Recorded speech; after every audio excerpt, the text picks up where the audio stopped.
em 1 Coríntios, capítulo 1. Primeira carta do apóstolo Paulo aos Coríntios, capítulo 1, do versículo 10. Olha o que o apóstolo Paulo vai escrever a esse povo. Suplico-vos, queridos irmãos. É muito importante quando você lê a Bíblia, você entender o sentido de cada palavra. O que é suplicar? O que é suplicar? É pedir? O que é suplicar? Me dá um sinônimo. Implorar. Muito bem. Muito bem. Às vezes você está vendo uma notícia no jornal e fala assim: o fulano suplicou pela vida, mas mesmo assim o cara não teve misericórdia, foi lá e matou. Ele implorou pela vida, suplicou. O apóstolo Paulo começa o versículo 10 falando o seguinte: eu suplico, eu imploro. E quando é que você não pede, você implora? Quando é tão importante que não dá tempo para pedir, você vai direto para implorar. Você implora pelo amor de Deus. É quando é muito importante, é quando faz muita diferença para você. E ele deixa claro que ele está suplicando e fala: eu suplico-vos, queridos irmãos, pelo nome do Senhor Jesus Cristo. Vamos nos colocar no lugar do apóstolo Paulo aqui. O cara já era de respeito, grande escritor, filósofo, apóstolo da igreja. Ele era o maior missionário de todos os tempos, estava encabeçando a abertura de igrejas em toda a Ásia Menor, Europa, estava abrindo tudo quanto é lugar. E ele escreve uma carta implorando em nome de Jesus. Assim, suplico-vos em nome do Senhor Jesus Cristo. Se hoje eu uso essa expressão 2000 anos depois, você entende que eu estou desesperado? Imagina 2000 anos atrás. O apóstolo Paulo falando: pelo amor de Deus, em nome de Jesus, eu estou implorando. Sabe o que ele vai implorar? Que vocês concordem uns com os outros no que falam. Ou seja, que vocês estejam em concordância naquilo que falam, a fim de que não haja entre vós divisões. Geralmente as divisões entre um povo, um grupo que deveria estar unido, começa pelo que fala. E a gente fala, a boca fala do que o coração está. Então a matemática é essa aqui, ó. O nosso coração se enche pelo que a gente vê e escuta. A audição e visão determinam o que enche o nosso coração. Aquilo que você vê e escuta o tempo todo manda informação, manda todo o conteúdo do seu coração. E do que o seu coração está cheio, você acaba falando. E o que você fala provoca as divisões. Está comigo aqui? O apóstolo fala assim: eu imploro, em nome de Jesus, que vocês comecem a concordar, se ponham em acordo no que falam. Ou seja, que vocês comecem a ver e escutar a mesma coisa, para ter o mesmo sentimento no coração, e quando forem falar, falarem a mesma coisa. Então o apóstolo está falando: se vocês, cada um escuta uma coisa, cada um vê uma coisa, cada um tem um sentimento diferente no coração, na hora de falar, cada um vai falar uma coisa. Eu posso puxar vários assuntos polêmicos aqui, que agora cada um vai ter uma opinião diferente. Ou seja, nós estamos aqui, no mesmo ambiente. Acredito que todos ou quase todos seguem o mesmo Deus, querem a mesma coisa, mas existem coisas que nos dividem. Existem assuntos que, se eu puxar agora, eu falo: opa, eu não. Não, você sim, eu não. Aí começa a dividir. Por quê? Porque apesar de nós termos a mesma crença, a gente escuta e vê coisas diferentes a vida toda.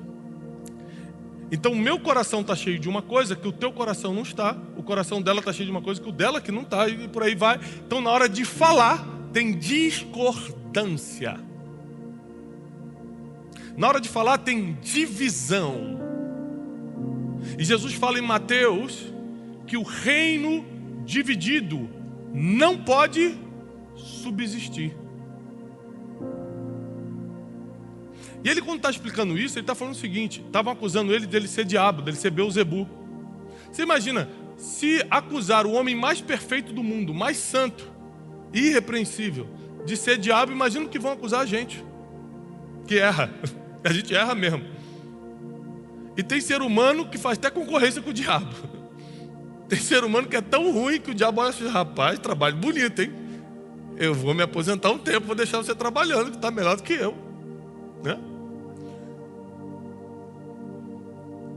E uma coisa interessante dessa passagem é que Paulo começa suplicando para que eles concordem no que falam, para que não haja divisões, porque o reino dividido não vai subsistir, ou seja, não vai ficar de pé. Você quer saber se uma empresa vai dar certo? É ver se eles veem e escutam a mesma coisa, têm o mesmo sentimento no coração e acabam falando a mesma coisa. Essa empresa vai para frente. Pode não ter resultado hoje, é questão de tempo para arrebentar no mercado. Quer ver se uma família vai para frente, se um casamento vai dar certo? É que o marido e a mulher veem a mesma coisa, escutam a mesma coisa, enchem o coração do mesmo sentimento, e quando falam, eles estão em concordância. Geralmente, quando o homem está numa vibe, a mulher está num outro pensamento, é porque eles estão vendo coisas diferentes, escutando coisas diferentes. É por isso que quando eu faço um curso, quando eu vou numa conferência, eu levo a Janine comigo, minha esposa. Porque senão eu volto todo: olha, nós vamos começar agora a fazer tal coisa, porque eu estou empolgado, porque eu acabei de voltar de uma conferência de 3 dias, escutando um monte de coisa. E ela falou assim: peraí, eu estou cheio de criança para criar aqui, você vai inventar história. Não. Mas se ela foi comigo, ela volta com o mesmo sentimento. E quando a gente fala em concordância. Então por que tem tanta divisão entre nós, que deveríamos ser um só povo? Porque a gente fica a vida toda escutando e vendo coisas diferentes. Nós não temos a mesma fonte. Se tivéssemos a mesma fonte, escutaríamos e ouviríamos as mesmas coisas, nosso coração seria alimentado do mesmo sentimento, e na hora de falarmos, falaríamos em concordância. Mas o apóstolo Paulo vai complicar mais ainda. Estou lendo na versão King James atualizada. Antes, sejais totalmente unidos, sob uma mesma disposição mental e no mesmo parecer. Aqui fica bem mais difícil. Porque o apóstolo Paulo está implorando em nome de Jesus que a gente seja totalmente unido, tenha a mesma disposição mental, muito difícil, e tenha o mesmo parecer, mais difícil ainda. Por que é mais difícil ainda? Porque, por exemplo, eu trago uma pessoa que nós somos do mesmo grupo, seja uma empresa, uma igreja, um grupo de trabalho, nós somos o mesmo grupo aqui, todo mundo está todo dia juntos. Aí eu trago uma pessoa que não trabalhou com vocês trabalharam o tempo todo, essa pessoa está arrebentada fazendo um monte de besteira na rua, e aí estava usando droga, se prostituindo, fazendo um monte de besteira. Eu pego essa pessoa, trago para dentro, coloco na mesma posição que vocês estão. Primeiro que vai acontecer, vai ter um grupo que vai se revoltar. Eu falo assim: estou fazendo tudo certinho, essa pessoa chega aqui toda arrebentada, levou a vida que queria, agora vai estar aqui junto comigo na mesma posição. É igual o irmão mais velho do filho pródigo. Peraí, eu fiz tudo certo, ele que sai e se rebela, ele que gasta o dinheiro, quando volta vai ser recebido igual eu sou recebido? Essa é a revolta do irmão mais velho do filho pródigo. E a gente às vezes é assim, a gente não consegue aceitar a mudança dos outros. Mas por que uns se rebelaram e a pessoa que trouxe achou que ele deveria estar ali? Provavelmente essa pessoa que trouxe foi muito perdoada. E a Bíblia diz que quem é muito perdoado, muito ama. Então, quanto maior foi o seu pecado, o seu erro no passado, e maior foi o perdão de Deus por você, ou para você, maior é o seu amor. Então você se coloca no lugar daquela pessoa e fala: eu já fui aquele mendigo, eu já fui aquele drogado, eu já fui aquela prostituta, eu já fui aquela pessoa que enganava. Agora eu tenho misericórdia, eu consigo ter amor por essa pessoa, porque eu já fui aquilo, ou seja, eu já fui perdoado disso. Eu quero que o máximo de pessoas sejam perdoadas. Então ter o mesmo parecer é difícil, porque nós não temos a mesma história, nós não temos o mesmo nível de perdão. Tem gente que falhou pouco, tem gente que falhou muito. Então, quem falhou pouco nunca vai entender a misericórdia que o cara que falhou muito e foi perdoado exerce na vida dos outros. Vai achar, isso é um bobão, não vê que a pessoa levou a vida que quis, mas não importa o que a pessoa fez, ele está fazendo porque ele não consegue não ser misericordioso, porque ele experimentou a misericórdia. Ele não consegue deixar de amar porque ele experimentou o amor através do perdão de Jesus. Então é muito difícil ter o mesmo parecer, porque mentalmente, psicologicamente falando, nós temos registros mentais diferentes. Nós pensamos diferente, nós tivemos experiências de vida diferentes. Como nós teremos o mesmo parecer?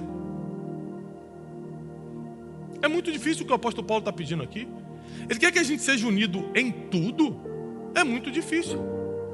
Tem gente que está aqui que acha que ganhar muito dinheiro é pecado. Tem gente que acha, não, ganhar dinheiro é prosperidade do céu. Como é que a gente vai ser unido em tudo se a gente não consegue nem concordar em aspectos que a Bíblia fala o tempo todo? Vamos conversar sobre salvação. Como é que é salvação? Morre e vai para onde? Cada um que entende da Bíblia vai ter uma teoria diferente. Jesus vai vir das nuvens ou a gente vai morrer, vai ser arrebatado? E cada um vai ter uma teoria diferente. A gente não consegue nem sequer concordar nas coisas mais recorrentes da Bíblia. Falar em línguas pode ou já é coisa do passado? Existem profetas nos dias de hoje ou profetas é só da Bíblia? Nós vamos ficar discordando aqui, cada um vai ficar falando uma coisa. A gente pode ir para coisas mais naturais também. Pode segundo casamento ou não pode? Porque a Bíblia diz isso, porque a Bíblia diz aquilo. Pode ou não pode? Vamos ficar aqui discutindo o dia todo, cada um dando um parecer diferente, sim ou não? Como é que pode a gente ter uma só fonte e termos parecer diferente e não sermos unidos e estarmos em discordância quando falamos? Ah, já sei. Porque, na verdade, a palavra não tem sido a nossa fonte. Ela tem sido só um livro de consulta. Não tem sido o GPS, tem sido só uma consulta. Deixa eu dar uma consultada para ver se pode. Porque se fosse a fonte do que a gente escuta, do que a gente vê, todos aqui estariam pensando iguais. E ninguém, a Bíblia diz que ninguém consegue impedir um povo que pensa igual. Ninguém. Seríamos invencíveis. Atos capítulo 4, versículo 31 e 32 diz assim. Atos capítulo 4, 31 e 32, vou ler na versão NVI agora. Depois de orarem, tremeu o lugar em que estavam reunidos. Todos ficaram cheios do Espírito Santo. Anunciavam corajosamente a palavra de Deus. Da multidão dos que creram, uma só era a mente e o coração. De todo mundo que creu, todo mundo tinha a mesma mente, ou seja, os mesmos pensamentos e as mesmas intenções. Coração. Coração aqui está falando de intenção, mente está falando de pensamentos. Imagina você ter uma multidão de pessoas que pensam igual e têm as mesmas intenções. Intenção do coração é uma coisa que ninguém consegue saber, somente Deus. Eu não sei qual é a intenção do seu coração. Você pode, com as suas atitudes, demonstrar uma coisa, mas a intenção do seu coração é completamente diferente. E a Bíblia diz que esses homens e mulheres, essa multidão, tinha o mesmo pensamento, a mesma mente e o mesmo coração, a mesma intenção. Mas por quê? Porque antes, nós lemos, eles foram cheios do Espírito Santo. Só tem duas formas que eu vou falar, é muito duro. E você precisa decidir sua vida hoje. Porque depois que a informação chega, você sai do tempo da ignorância. Só existem duas formas de nós sermos unidos de verdade. Ou que vem uma grande tragédia sobre a gente. Rapidinho a gente se une de verdade. Ou que vem um grande avivamento, como aconteceu aqui. Eles foram tão cheios do Espírito Santo. Um avivamento foi tão... O que é avivamento? Uma presença de Deus tão forte que tudo que estava morto na tua vida volta a viver e a espiritualidade começa a ser a coisa mais importante da tua vida. Ou seja, o contato com Deus é a coisa mais importante. Ou avivamento ou uma tragédia. São as únicas coisas que fazem um povo pensar igual. Todo mundo aqui pode ter posições políticas diferentes, posições sobre a sociedade diferentes. Se caiu o teto, caiu, explodiu tudo, não tem mais para onde ir, todo mundo se une e tenta sobreviver. A raça humana é assim. Mas será que a gente vai ter que esperar uma tragédia acontecer para a gente começar a pensar igual? Será que nós vamos ter que nos submeter a um desastre para a gente começar a ter o mesmo pensamento? A mesma intenção? Porque aqui em Atos 4, 31, 32, como eu li, eles não precisaram de uma tragédia. Eles só foram cheios do Espírito Santo. Eles experimentaram o dia de Pentecostes, eles experimentaram a presença de Deus fora do comum. Isso fez com que eles começassem a não achar o que eles tinham deles mesmos. O versículo termina assim, ó: ninguém considerava unicamente sua coisa alguma que possuía, mas compartilhavam tudo o que tinham. Ou seja, quando você pensa igual, quando você tem a mesma intenção, os interesses diminuem. Então o que eu tenho ou o que você tem já não faz diferença. Se você tem um carro bom e eu não tenho, não faz diferença, eu não me afeto com isso. Porque a intenção do meu coração é tão boa que o que eu tenho eu quero compartilhar, o que você tem você compartilha. Se eu tenho um pensamento diferente do seu, porque eu tive uma história diferente, porque eu vivi traumas diferentes, eu vou respeitar o seu pensamento e vou tentar achar por que você pensa assim, por que eu estou pensando assim, até a gente chegar no denominador comum. Isso acontece muito em casamentos saudáveis. Casamento saudável você não pensa igual o tempo todo não, mas você chega a um denominador comum através das conversas. Não, acho que tem que ser assim, não, acho que tem que ser assado. Puxa, mas olha como é que eu fui criado, olha como é que você foi criado, não sei o que. Até hoje, eu tenho 17 anos de casado, minha esposa me chama para uma DR. É DR que se fala, né? Ela me chama para discutir assim, a relação e tal. Ela fala coisas que eu não tinha percebido. 17 anos de casado, tem coisas que o homem não percebe. Essa semana ela veio conversar comigo, me deu umas orientações. Você tem que estar mais atento com isso, cuidado com aquilo e tal. E a gente pensava diferente, depois de 17 anos juntos, sobre um assunto que a gente se acertou essa semana, você acredita? Porque às vezes a gente não vai conseguir ter o mesmo pensamento sempre, mas a gente vai se alinhar antes de falar. Então qualquer pergunta que você faça em público, para mim ou para minha esposa, se eu estiver dando uma entrevista na TV, a gente vai sempre responder a mesma coisa. A gente tem o mesmo posicionamento. A gente tem o mesmo pensamento sobre a vida. A gente tem o mesmo pensamento sobre dinheiro, sobre filho, sobre Deus, sobre eternidade, sobre prioridades.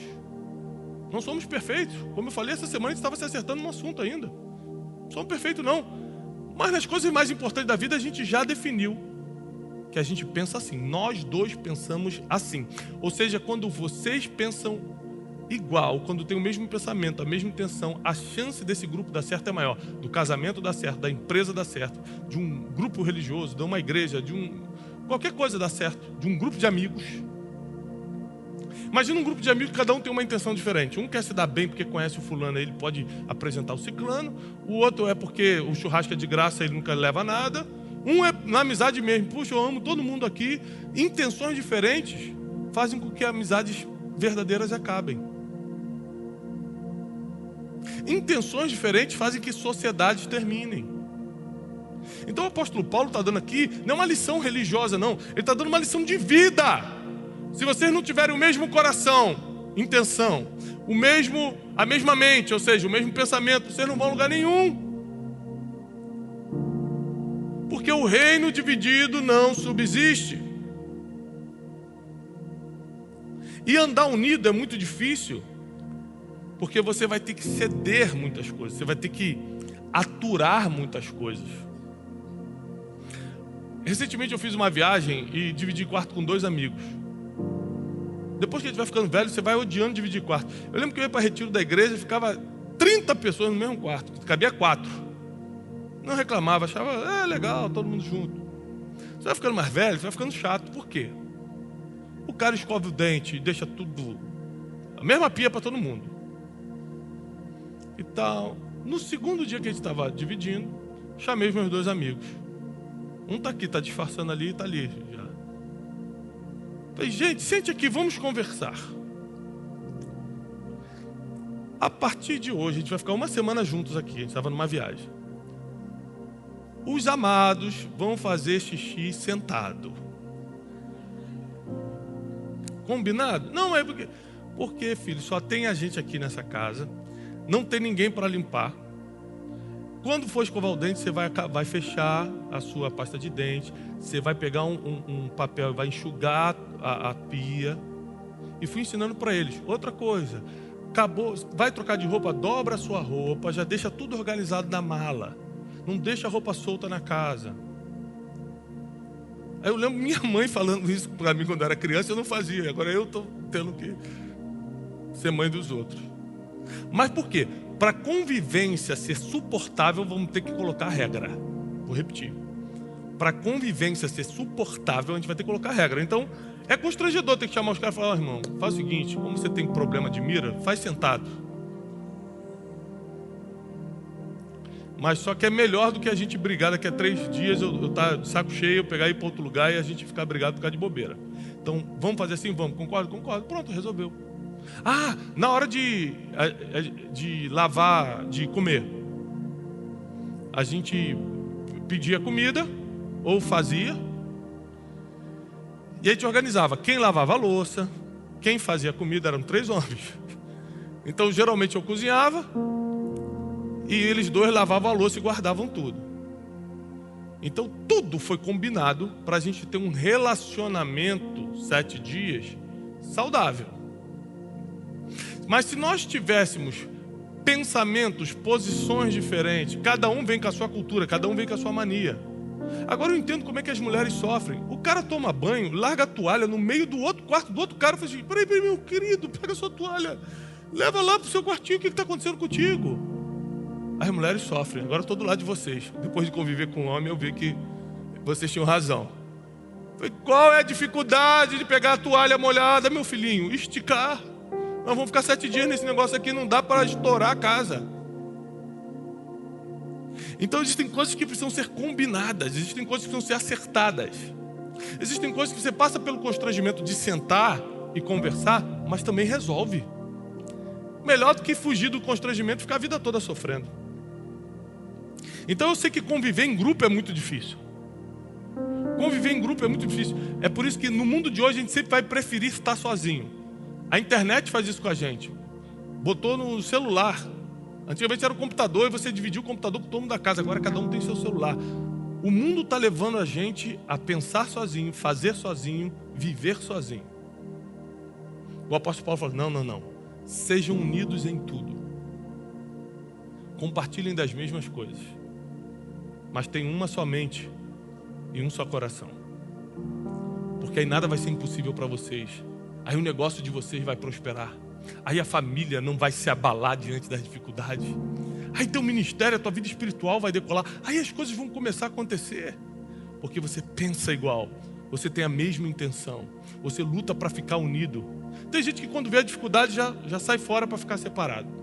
Por exemplo, eu confesso que eu pensei, no primeiro dia que eu vi a confusão que era estar com 3 homens em casa, eu falei assim: eu vou para um outro lugar.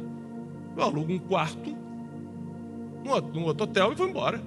Porque a gente alugou uma casinha, né? Aquelas casas de aluguel. Eu falei: eu vou para um quarto de hotel e acabou. Eu falei: peraí. Mas e a parte boa de estar unido? Jantar junto, rir, conversar, colocar o assunto em dia. Tem gente abrindo mão da parte boa porque não consegue lidar com a parte difícil.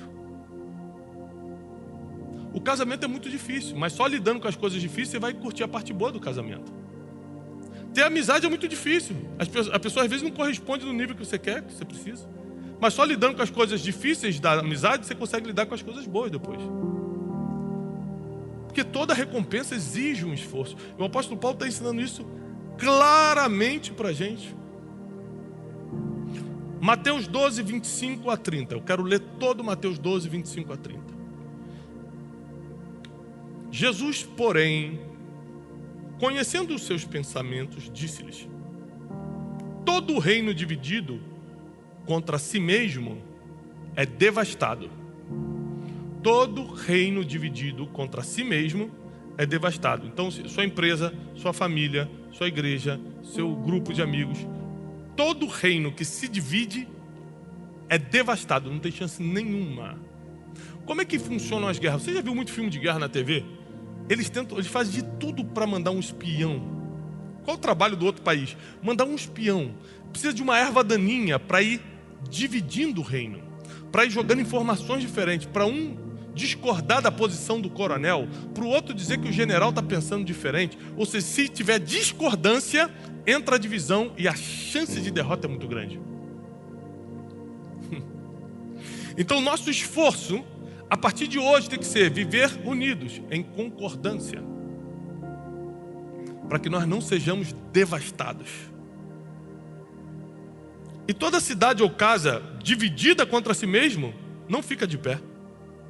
Se Satanás expulsa Satanás, está dividido contra si mesmo. Porque aqui aquela passagem que eu estava explicando para vocês, que chamaram Jesus de Beelzebub, porque ele expulsou um demônio, falou assim, isso aí está expulsando o demônio em nome do demônio. Jesus falou, peraí, o demônio está expulsando o demônio? Deixa eu explicar uma coisa para vocês. Aí ele começa a contar essa história aqui. Olha o que ele fala. Se eu expulso os demônios por Beelzebub, por quem os expulso então vossos filhos? Portanto, eles mesmos serão os vossos juízes. Mas se eu expulso os demônios pelo Espírito de Deus, logo é chegado a vós o reino de Deus. Ou como pode alguém entrar na casa do homem valente e furtar os seus bens, se primeiro não manietar o valente, saqueando então a sua casa? Quem não é comigo, é contra mim. E quem comigo não ajunta, espalha. Então aqui Jesus deu um checkmate importante. Ele falou o seguinte, olha, primeiro todo o reino dividido vai cair, vai ser devastado. Toda casa que não estiver no mesmo pensamento, na mesma visão, vai cair. Toda amizade, todo casamento, toda sociedade, toda empresa que não tiver com uma mente, com um coração, ou seja, estiver com divisão de pensamento, vai dar errado. E aí quando ele joga para ele deixa mais difícil ainda. E eu te dou uma notícia, hein? Se você não ajunta comigo, você está espalhando. Ou seja, ele está falando, comigo não tem ninguém em cima do muro. Ou você está comigo ou não está. E não é estar comigo do meu lado não, tem que estar juntando. Ou seja, tem que estar trabalhando comigo. Se não está trabalhando comigo, você está contra mim. Aqui Jesus já, no auge da sua sabedoria, ele já fala o seguinte, para estar comigo, tem que mostrar que está. Porque se você não é por mim, você é contra mim. Tem gente, sabe aquela pessoa que fica em cima do muro? Você é contra Jesus? Eu não, que isso, acho até bonitinho. Nada contra Jesus. Tem uma fotinho dele lá em casa, não tem problema nenhum. Jesus fala, se você não é por mim, você é contra mim. Ou seja, em cima do muro você não fica. O que ele fala sobre os mornos? Porque você não é frio e nem quente, é morno, vomitar-te-ei da minha boca. Melhor que foras frio ou quente. Porque morno eu não admito. Ou seja, em cima do muro você não fica. Deus está chamando uma geração de posicionados, de gente que pensa igual, fala igual e tem a mesma posição. Então, se nós representamos a mesma família, a família do reino de Deus, se nós representamos a mesma casa, a casa de Deus, se nós estamos no mesmo empreendimento aqui na terra, que é a salvação dos perdidos, que é a divulgação do Evangelho, nós éramos para estarmos escutando as mesmas coisas, ouvindo, vendo as mesmas coisas, com a mesma intenção no coração, falando igual, pensando igual, escolhendo igual, tendo o mesmo parecer e ajuntando junto com aquele que nos chamou para trabalhar. Então essa é uma mensagem de alerta, porque não dá para dizer que é do reino de Deus sem estar juntando com Deus. Porque não dá para dizer que pertence à família de Deus pensando diferente. Eu tenho a minha própria opinião. Então monta a sua religião. Aí você passa a sua opinião para todo mundo, não tem problema. Inclusive vivemos num país democrático. No reino de Deus, nós não temos opinião, a gente vive pelo que já está escrito. No reino de Deus, o que eu acho, não importa. O que está escrito importa. Quer fazer parte dessa família? Quer fazer parte desse exército que é mais do que vencedor, como diz a palavra? Vai ter que pensar igual.